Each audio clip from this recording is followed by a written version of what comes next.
오늘 저녁에는 우리가 함께 나눈 갈라디아서 5장 16절부터 26절 말씀을 본문으로요, 성령의 열매와 육체의 열매라는 제목으로 함께 말씀을 나누겠습니다. 오늘 참 날씨가 좋았죠. 이제 날씨를 보면 완전히 이제 가을 날씨입니다. 낮에는 어느 정도 따뜻함이 있지만 아침 저녁으로 정말 선선하고 한낮에도 바람이 불면 시원해지는 이런 가을 날씨가 다 되었습니다. 우리 가을하면 어떤 이미지들이 떠오르십니까? 아마 가을하면 낙엽, 단풍, 아니면 높고 푸른 하늘, 여러 가지 이미지가 우리 가운데 떠오르죠. 하지만 그 많은 여러 가을을 상징하는 이미지 중에서도 열매, 이 열매라는 이미지는 우리에게 참 빼놓을 수 없는 이미지인 것 같습니다. 특히나 우리나라에서는, 온대지방에 살고 있는 우리나라에서는 가을이 되면 대부분의 여름의 채소나 야채를 제외하고는 대부분의 과일이나 곡식을 가을에 수확하기 때문이죠. 대표적으로 우리나라의 벼는 가을이 되면 이제 수확을 시작하고요. 그리고 사과나 배 역시 가을이 되면 수확합니다. 특히 사과 같은 경우는 늦여름부터 나오기 시작하는 아우리라는 아우리 품종의 아우리 사과 외에는 요즘에 시장 가면 홍로라는 이 품종의 사과가 많이 나오고 있더라고요. 조금 시간이 지나면 이제 사과를 대표하는 부사라는 품종이 나오기 시작할 겁니다. 이 사과가 가을에 나오는 대표적인 과일 중에 하나잖아요. 이 같은 사과라고 하더라도 품종에 따라 정말 나오는 때가 틀립니다. 방금 전에 말씀드렸다시피 파란 사과죠. 아우리라고 하는 그 파란 사과는 늦여름부터 나오기 시작하고요. 그리고 홍로는 지금처럼 초가을에 나옵니다. 부사는 약간 가을이 깊어진 뒤에 나오는 게 부사죠. 어떤 사람이 사과나무를 샀는데 이게 부사라는 품종이라고 나무를 사갔어요. 심었어요. 열심히 길렀습니다. 예전에는 사과나무가 한 10년 돼야 열매를 맺는다 했는데 요즘에는 그렇지가 않죠. 품종이 개량돼서 아주 작은 나무에도 열매가 주렁주렁 맺습니다. 심었는데 이 사과가 분명 자기는 부사라고 사갔는데 늦여름에 사과가 열매를 맺더니 파랗게 익어버리는 거예요.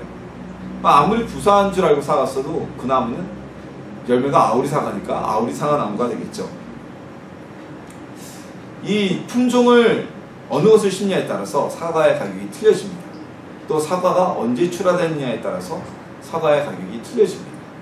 사과 중에 제일 비싼 사과가 일반적으로 부사라고 알려져 있고요. 이 부사는 늦가을에 나오게 되죠. 아우리 역시 늦여름에, 여름이 막 적할 때 나오기 때문에 아우리 나름의 가격대가 형성이 되게 됩니다. 결국 좋은 품종의 나무를 좋은 가격이 나올 때 거둘 수 있는 나무를 심어야 좋은 값을 팔고 많은 수입을 얻을 수가 있습니다. 우리 그리스도인들의 삶의 모습, 성도들의 삶의 열매는 어때야 될까요? 자, 불신자나 하나님의 자녀된 성도들이나 다 같은 세계, 같은 사회 안에서 삽니다. 우리나라가 무슨 기독교 종교 국가도 아니고요. 이슬람 국가처럼 다 이슬람을 믿는 사람 있는, 다 예수 믿는 사람 이런 나라가 아니잖아요. 그리고 우리가 살아가는 세상에는 직장에서, 학교에서, 그리고 우리의 동네에서 다 불신자와 성도가 섞여 살고 있습니다. 근데 우리가 어떻게 성도라는 것을 나타낼 수가 있을까요? 어떻게 다룰 수가 있을까요? 이것은요, 바로 우리 삶의 열매를 통해서 나타납니다. 옛날 사람들처럼 목이 이만한 십자가를 메고 다니거나 십자가 귀걸이를 하고 다니거나 맨날 성경을 옆구리에 끼고 다닌다고 거기에서도 표가 날 수 있지만 근본적인 차이는 우리의 삶의 모습을 통해서 나타나게 되는 것입니다. 사과의 열매를 보면요, 이 사과가 언제 나오는가를 보면 전문가가 아니더라도 이게 아우리 사과인지 홍로 사과인지 부사인지 알 수 있는 것과 마찬가지죠. 그렇다면 우리가 성도들이 살아가야 되는 삶의 열매, 우리의 삶의 모습이라고 하는 그 열매는 무엇인지 함께 나누고요. 예수님을 믿지 않는 불신자들과의 우리 삶의 열매의 차이는 무엇인지 알아보고 이 시간을 통해서 성령이 주시는 우리 삶의 열매를 맺는 귀한 은혜의 시간 되기를 예수님의 이름으로 소망합니다. 오늘 본문에서는요, 이렇게 말씀합니다. 성령을 따라 행하라. 그리하면 육체의 욕심을 이루지 아니하리라고 말씀하고 있습니다. 우리 성도들의 삶의 열매는요, 성령을 따라 살아갈 때, 성령님을 따라 행할 때 이루어지는 열매라는 것을 알 수 있습니다. 그리고 불신자의 삶이라는 것은 곧 육체의 욕심을 따라 살아가는 것이 불신자의 삶이라는 것입니다. 이것이 바로 오늘 이 본문에 기록되어 있는 말씀의 정의입니다. 자, 이 구절에서 우리는 왜 성도가 세상 사람들처럼 똑같이 살아서는 안 되는지, 왜 성령을 따라 행해야 되는지를 알 수가 있습니다. 왜냐하면 육체의 소욕의 삶은 결국 우리를 육체의 욕심에 지배당하는 삶으로 만들어버리기 때문입니다. 성령에 따라 행하지 않는다면 우리는 육체의 욕심에 빠져들 수밖에 없기 때문입니다. 그러면서 오늘 본문에서는 성령을 따라 행하는 삶, 그것이 무엇인지에 대해서 구체적인 행동의 양태를 나열하고 있습니다. 사랑과 희락과 화평과 오래 참음과 자비와 양성과 충성과 온유와 절제, 이 9가지 삶의 모습을 통해서 이것이 바로 성령님을 따라 행하는, 성령의 삶을 살아가는 성도의 삶의 모습이라고 오늘 본문에서 말씀하고 있습니다. 자, 이것을 보고 우리가 이렇게 얘기를 하죠. 성령의 9가지 열매다. 성령님이 맺게 하시는 9가지 삶의 열매라고 이야기를 합니다. 하나님의 자녀인 성도의 삶은요, 우리의 삶 속에서 이 9가지의 성품적인 모습이 나타나게 되어 있습니다. 성도의 삶에서는 사랑이 넘치고요, 희락, 기쁨과 즐거움이 넘치게 되고요, 화평, 싸우지 않고 다투지 않고 화해하고요, 또한 순간적으로 화를 못 참는 것이 아니라 오래 참을 수 있고요, 그리고 어려움에 처한 사람, 가난한 사람을 불쌍히 여기는 자비의 마음이 있고요, 그리고 양선, 선을 행하고자 하는 마음이 있고 선을 키우는 마음이 있고, 또한 충성, 하나님을 향해서, 그리고 사람들에게도 충성을 하는 모습이 있고요, 온유, 못한 것을 덮어주고 남의 타인의 흠을 덮어주는 온유함과 절제, 내 욕심과 나의 것을 얻고자 하는 욕망들을 제어할 수 있는 이런 절제의 9가지 성품이 성도의 삶을 통해서 나타나게 되어 있다는 것입니다. 이것이 바로 성령님을 통해서 우리가 맺을 수 있는 성령의 열매입니다.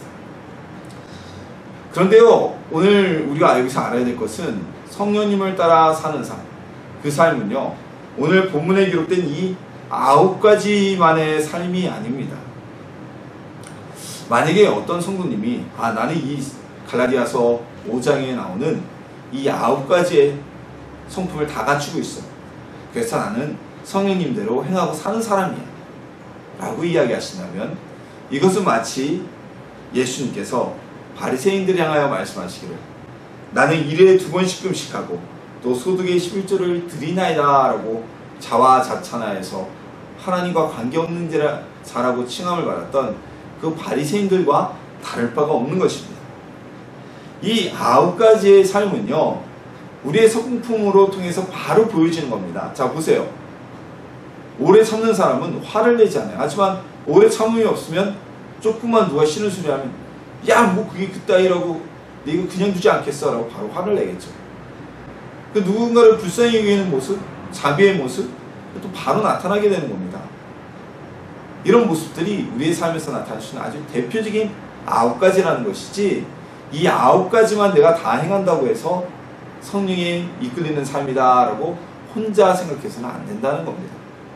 여기 말씀에 거짓됨이 없다고 해서 나는 이 9가지 다 지켰으니까 거짓말해도 괜찮아 라고 생각한다면 이거는 큰 오산인 거예요. 성령께서 인도하시는 바의 삶을 살게 되면 이 9가지 이외의 모든 것들 가운데서 우리의 삶에 나타나는 외적인 모습들이 내가 어떤 일부러 그렇게 하려고 하고 내가 돌을 닦는 것이 아니라 하나님께서 주시는 그 은혜 가운데 이끌려가게 되는 것입니다. 다시 말해서 이것은 우리 육체적인 욕심, 우리 육체적인 본능, 육체적인 소욕에서부터 벗어나게 되었다는 것을 의미합니다.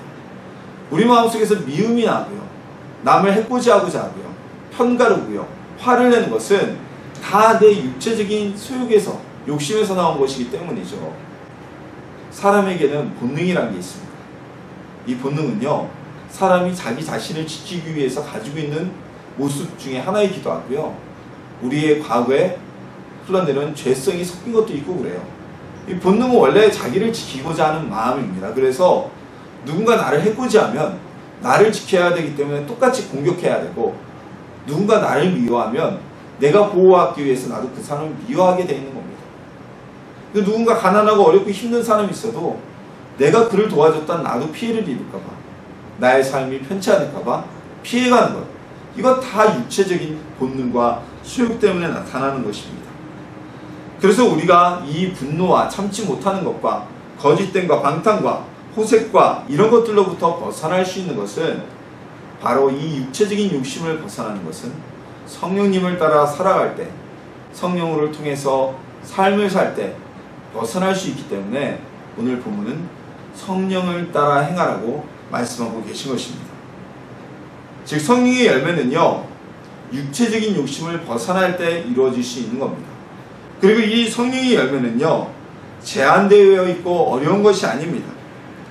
이 성령의 열매라는 것은 우리 육체적인 욕심과 본능과 우리의 생각적인 이성적인 인식과 반대되는 개념이에요. 성령을 따라 살아가는 성도들은요, 우리의 육체적 본능, 나를 지키고자 하는 본능으로부터 벗어날 수가 있습니다. 성령을 따라 살아가는 성도는요, 그래서 때론 내가 피해를 받아, 때론 내가 손해를 받아, 때로는 내가 해코지를 당해도 똑같이 복수하고 공격하고 보복하지 않고 미워하지 않고 우리는 그들을 사랑할 수가 있는 것입니다. 어떻게 이럴 수 있을까요? 예수님도 원수들을 사랑하셨죠. 제자는 우리들도 원수들을 사랑할 수 있는 것은 나의 힘이 아니라 예수님의 그 모습을 성령님을 통해서 닮아가서 이루어지는 모습인 것입니다. 우리 성령의 열매를 맺는 온유와 자비의 아이콘, 사랑의 아이콘이 되시기를 소망합니다. 자비는요, 이 불교적인 용어라고 많이들 생각하실 거예요. 근데 우리 기독교 교회 그리스도 안에서의 자비는, 사랑은 자비까지도 다 포용하는 것입니다. 불쌍한 사람들을 보고 불쌍한 사람들을 돕는 것이 어찌 불교에서만 이야기하는 일이겠습니까? 하나님은 늘 가난한 자, 어려운 자들을 도우라고 말씀하셨고, 예수님의 사랑은 원수까지도 사랑하는 사랑이기에 당연히 불우한 우리의 이웃을 돌봐주고자 하는 마음은 당연한 것이 아니겠습니까? 예수님의 사랑을 따라 사는 삶, 성령님을 따라가는 삶을 살 때 우리 육체가 이끄는 본능과 욕심으로부터 우리는 벗어날 수 있습니다. 그리고 그러한 삶을 살 때 성령께서 우리에게 맺게 하시는 성령의 열매를 맺을 수 있습니다. 오늘 본문에 기록된 이 9가지 열매만이 아니라 수십 개, 수천 개, 수만 가지 기록되지 아니하는 모든 삶 속에서 예수님과 같은 삶을 살아가는 성령의 열매를 맺을 수가 있는 것입니다. 성령의 열매를 맺기를 소원하는 성도님들이 되시기를 예수님의 이름으로 축원합니다. 그렇다면 육체의 열매라는 것은 또 어떤 걸까요? 오늘 본문에서는요, 육체의 열매에 대해 또 성령의 열매와 같이 몇 가지 예를 들고 있습니다. 음행과 더러운 것과 호색과 우상숭배와 주술과 원수 맺는 것과 분쟁과 시기와 분냄과 당치는 것과 분열함과 이단과 투기와 술취함과 방탕함과 또 그와 같은 것들입니다. 불신자들, 사단과 함께 또한 그들에게 이끌려 살아가는 사람들의 모습입니다. 음란하고요, 우상을 섬기고요, 그리고 다른 사람과 원수 맺고요, 싸워서 빼앗고요, 남이 잘 되는 것을 시기하고요, 화내고요, 그리고 편을 가르고요, 그리고 싸우게 하고요, 그리고 쾌락에 빠져 사는 것, 이런 모습들이 바로 육체의 소욕을 따라 살 때 나타나는 모습인 것입니다. 자, 이런 삶을 사는 이들에게도 물어보면 다 이유가 있습니다. 핑계 없는 무덤이 없다고, 저는 부부관계가 너무 원만하지 못해서, 저는 지금 결혼한 제 가족과 남편과 참 사랑이 아닌 것 같아요. 그러면서 이야기를 합니다. 난 참 사랑을 찾았어요. 또 말합니다. 아유, 제가 스트레스가 심해가지고요, 이렇게 하지 않으면 제 자신을 지킬 수가 없어요. 그래서 남을 공격하고 미워합니다. 또는 이렇게 얘기를 하죠. 내 마음이 우울해서 그래요. 내 마음이 우울한데 누구를 위로해주고 누구를 참을 수가 있겠습니까? 우울한 사람 마음을 이해해 줄 수 없나요? 라고 핑계를 댑니다. 하지만 이런 일을 하면서 육체의 소욕과 욕심대로 살아가면서 그것을 죄로 여기지 못하는 것 자체가 성령의 조명을 받지 못하는 삶이라는 것을 우리가 알 수 있습니다. 그 증거입니다. 자, 우리 성도들도, 저도 마찬가지입니다. 우리 성도들도 때로는 아차하면 이 육체의 욕심을 따라 살아갈 때가 있습니다. 하지만 하나님의 자녀인 성도들, 성령을 따라 행하는 자들은 그것이 육체의 소욕인 걸 깨닫는 순간 바로 성령님을 의지하여서 예수님의 이름으로 회개를 합니다. 용서를 구합니다. 다시는 그 길을 가지 않으려고 합니다. 왜 그렇습니까? 그것은 성령께서 우리를 조명해 주시기 때문입니다. 밝은 빛처럼 우리를 비춰주셔서 우리 마음에 있는 죄를, 내가 행한 삶이 죄악된 삶이라는 것을 깨닫게 해주시기 때문입니다. 하지만 육체의 소욕에 빠져있고 육체의 욕심에 빠져있고 본능으로 살아가는 사람들은 회개할 수가 없습니다. 죄를 죄로 여기지 않습니다. 온갖 핑계를 대고 헌냐한 이유를 냅니다. 아, 저는 이래서 이래요. 때로는 이렇게 얘기를 하죠. 저도 이게 잘못인 건 압니다. 하지만 저는 이렇게 살 수밖에 없습니다. 제 책임, 죄에 대한 책임은 제가 다 달게 받겠습니다. 이게 정말 무슨 말도 안 되는 소리입니다. 자기 합리화를 끝까지 놓지 않는 겁니다. 끝까지 본인이 옳다고 우기는 것입니다. 그래서 그들에게는 하나님의 은혜가 비칠 수가 없는 겁니다.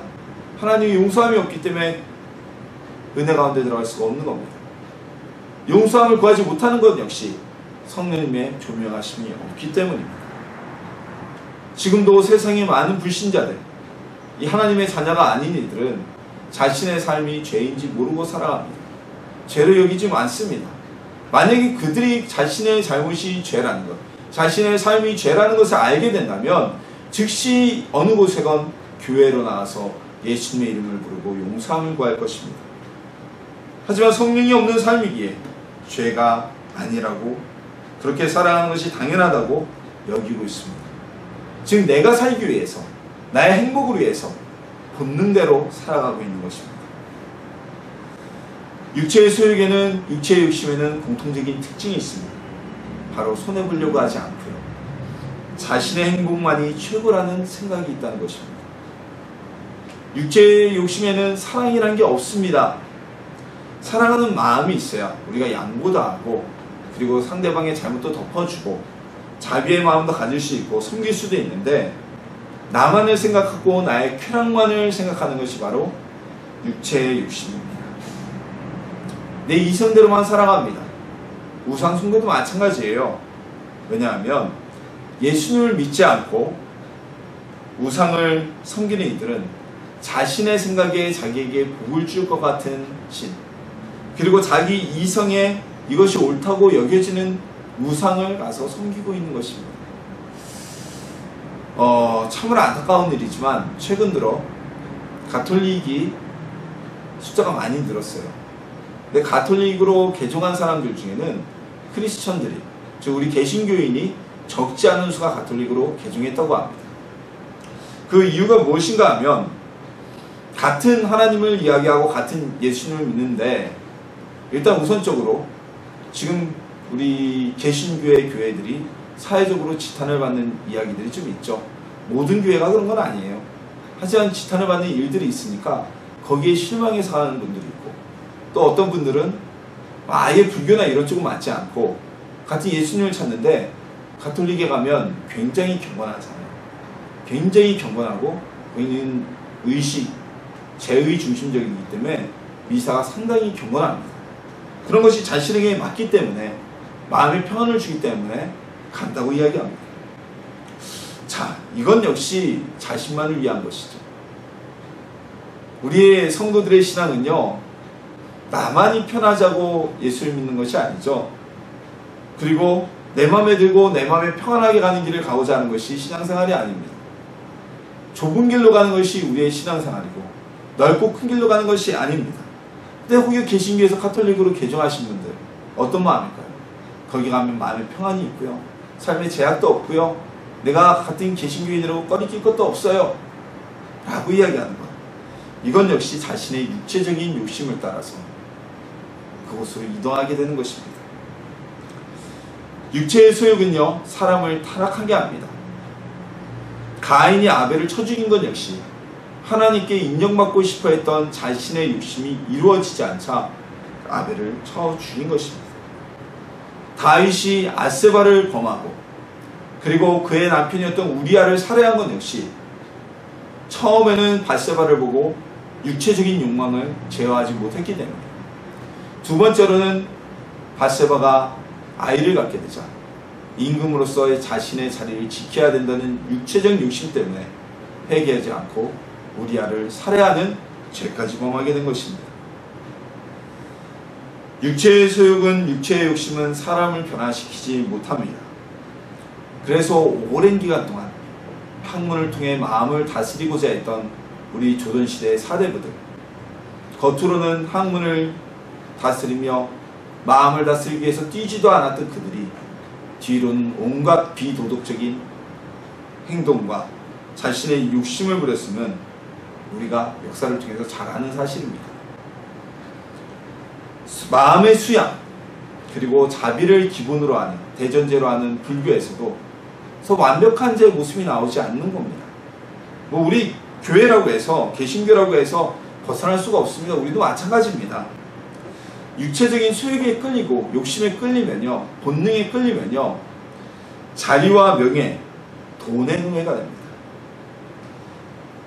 큰 건물을 지어서, 우리 교회가 전 세계에서 제일 큰 건물을 지어서 이런 교회야라고 건물로 압도하려는 모습들, 때로는 아니면 명예욕에 사로잡혀서 내가 어떤 단체의 교단의 고위직에 올라서 정치적 영향력을 행사하고 싶어하는 것들, 그리고 섬김보다는 교회 안에서도 직분을 통한 지위와 권력을 누리려는 것, 이것 다 하나님의 성령의 이끌림을 받는 삶이 아닙니다. 바로 육체적인 욕심에 끌리는 삶이라는 것입니다. 육체의 욕심에 빠지면 사망으로 이끌리게 됩니다. 육체의 욕심에 빠지면 하나님 나라에 들어갈 수가 없습니다. 육체의 소욕을 버리는 성도님들이 되시기를 예수님의 이름으로 축원합니다.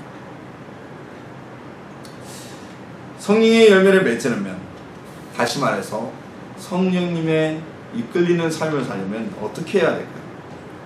오늘 우리가 함께 읽은 본문 24절에 그 해답이 주어져 있습니다. 그리스도 예수의 사람들은 육체와 함께 그 정욕과 탐심을 십자가에 못 박았느니라. 성령의 삶을 살려면요, 육체의 욕심을 십자가에 못 박아야 합니다. 십자가에 못 박는다는 것은 곧 죽음을 의미합니다. 육체적인 욕심, 우리가 가지고 있는 육체적인 본능을 모두 다 죽여야 한다는 것입니다. 어떻게 나의 본능과 나의 육체적인 욕심을 죽일 수 있을까요? 본문에서 십자가에 못 박아야 된다고, 그것을 너희는 죽여야 하니라 이렇게 말하지 않고 십자가에 못 박아야 하느니라고 말한 것에 우리는 주목을 해야 됩니다. 자, 십자가는 어떤 곳입니까? 십자가는 우리 예수님이 우리 죄를 지고 돌아가신, 즉 우리의 죄를 못 박으신 그 장소입니다. 그래서 우리는 육체의 욕심을 죽이는 것입니다.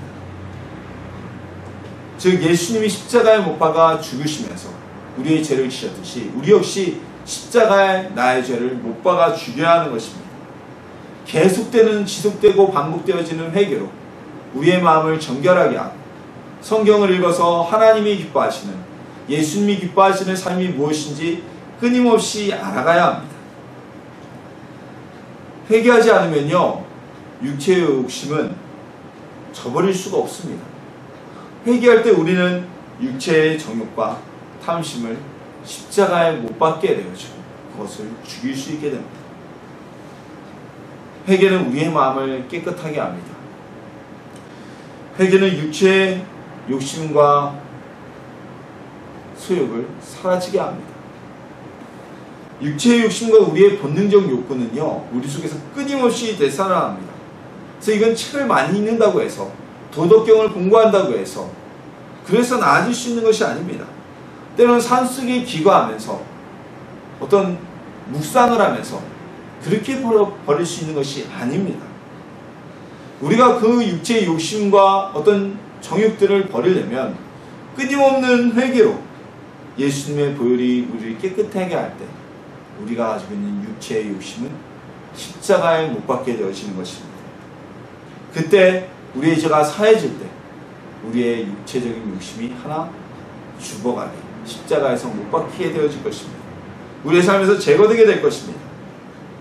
성령님을 따라 살아가는 삶이 되기 위해서는요, 성령의 열매를 맺는 삶이 되기 위해선 먼저 우리는 끊임없는 회개의 삶을 살아야 합니다.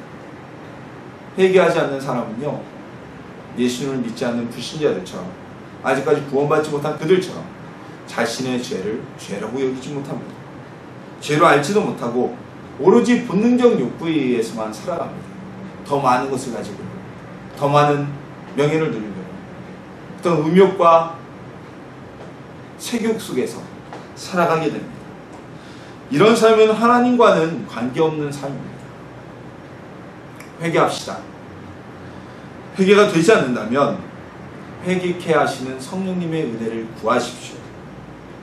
성령의 조명하심이 있을 때 우리는 육체의 열매가 아닌 성령의 열매를 맺게 될 것입니다. 늘 회개함으로 성령의 열매를 맺는 하나님의 자녀가 되시길 예수님의 이름으로 축원합니다. 콩 심은 데 콩 나고 팥 심은 데 팥 난다는 속담이 있습니다. 우리 예수님께서도 이렇게 말씀하셨습니다. 그들의 열매로 그들을 알지니 가시나무에서 포도를 또는 엉겅퀴에서 무화과를 따겠느냐? 예수님의 말씀입니다. 삶 속에서 성령의 열매를 맺지 못한다면 아무리 오래 교회를 다녔다고 해도, 아무리 그 직분이 목사하고 장로라고 해도 그는 구원을 얻지 못합니다. 삶 속에서 성령의 열매가 맺어지지 않는다면 직분과 교회를 다닌 연한과 상관없이 그는 아직 성령에 이끌리는 삶을 살지 못하고 있는 겁니다. 그러기에 삶 속에서 성령의 열매를 맺지 못하는 것이죠. 우리 육체의 욕심과 본능에 따라 사는 것은 그리스도인의 모습이 아닌 불신자들의 모습이기 때문입니다. 이렇듯이 우리가 성령의 열매를 맺으려면 육체의 정욕을 제어해야 하는데, 그러기 위해서 우리는 회개해야만 합니다. 늘 성령의 도우심을 구해야만 합니다. 성령님이 우리의 마음을 비춰주셔야 우리가 죄를 죄로 깨닫고 진심으로 회개할 수가 있습니다.